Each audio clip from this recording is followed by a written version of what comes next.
তো hello everyone, আমি ইসুক। তো আজকে একটা জায়গায় যেতে হবে, সেই কারণে আজকে অনেক সকালে উঠেছিলাম, কারণ আমার নিজেরও কিছু কাজ ছিল, কারণ আমি আজকে বাড়িতে আছি সেই কারণে। তো আজকে সেই কাজগুলো তাড়াতাড়ি কমপ্লিট করার পর আজকে আমি রেডি হয়ে নিচ্ছি, কারণ আজকে অনেকদিন পর স্কুলে যাব। সেখানে আমার অনেক বন্ধু, ক্লাসমেট এবং আমার সিনিয়র দাদা দিদিরা আসবে, কারণ আমাদের হেড স্যার যিনি আছেন তিনি আজকে রিটায়ারমেন্ট নেবে।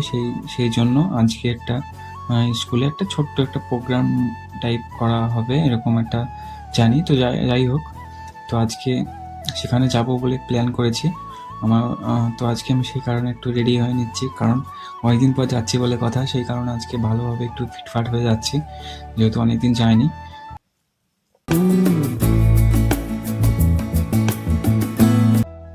তো ফাইনালি আমি রেডি হয়ে গেছি এবং আমি আর আমার বন্ধু মিলে আমরা এখন যাব আমাদের গিফটটা আনতে।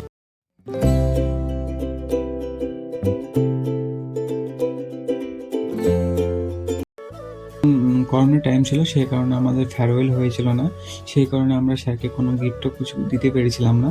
তো আমরা সবাই সেই জন্য আমরা সকলে মিলে স্যারের জন্য একটা ছোট্ট গিফট কিনেছিলাম। তো স্যারকে দেওয়ার আগে আমরাই ফটোশ্যুট করতে লেগেছিলাম, আমাদের বন্ধু সবাই ফটোশ্যুট করতে লেগেছিল। তারপর ফটোশ্যুট করার পর আমরা স্কুলের মধ্যে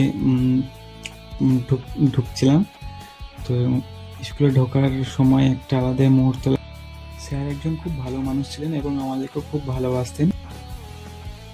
তো অনেক স্টুডেন্ট আসার কারণে স্কুলে অনেক ভিড় ছিল এবং হেড স্যারের সঙ্গে দেখা করার মানে অনেক লাইন বলতে পারো, ওরকম অনেক ভিড় ছিল। সে কারণে আমাদের গিফটটা দিতে অনেকটা দেরি হয়ে গেছিলো, মানে সবাই লাইন বাই লাইন ছিল।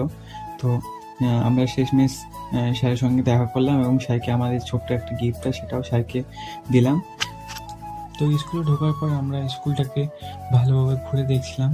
তো স্কুলটা অনেক পরিবর্তন হয়েছে, মানে আমাদের সময় অতটা মানে মডিফাই ছিল না, তো অনেক মডিফাই হয়েছে, ফুল গাছ অনেক কিছু লাগিয়েছে, ব্যাস দেখতেও ভালো লাগছে। কিন্তু একটা জিনিসই চেঞ্জ হয়নি, সেটা হচ্ছে আমাদের ক্লাসরুমটা সেম আগের মতোই আছে। অনেক ইচ্ছা করছিল ক্লাসরুমে ঢুকে আমরা যে বেঞ্চগুলোতে বসতাম সেই বেঞ্চে বসার জন্য। তো সে আমাদের ঘরে তালা লাগানো ছিল, সেই কারণে আমরা ভিতরে ঢুকতে পারিনি। তো আমি ভিডিও বানানোর জন্য অনেক মানুষের সামনে আমি ভিডিও করছিলাম এবং আমার বন্ধুরা আমাকে নিয়ে মজাও করছিল, বাট আমাদেরকে বন্ধুরা অনেক সাপোর্ট করেছে অনেক। তো তারপর আমরা আগের মতো সকল বন্ধু মিলে টিফিন হলে যেমন আমরা স্কুলের মাঠে গোল হয়ে বসতাম, ঠিক তেমনভাবে আমরা সকল বন্ধু মিলে স্কুলের ফিল্ডে গিয়ে গোল হয়ে বসে গল্প করছিলাম এবং তাদের অনেক মানুষের মানে যারা তাদের লাইফস্টাইল বা লাইফে কী করছে সব অনেক কথা বললাম এবং অনেক ভালো লাগলো। এবং তার সঙ্গে সঙ্গে তো ফটোশ্যুট তো হবেই। আরও হয়তো এরকমভাবে আর কোনো দিন দেখা হবে কি জানি না, বাট সেই কারণে আমরা অনেক ভিডিও এবং ফটো তুলেছি, যেগুলো ভিডিওতে মেনশন করা আছে। তোমরা যারা এই ভিডিওটা দেখছো, ফটোগুলো দেখে জানাবে ফটোগুলো কেমন হয়েছে বা ভিডিওটা কেমন হয়েছে। তো আপনারা সবাই ভালো থাকবেন, সুস্থ থাকবেন।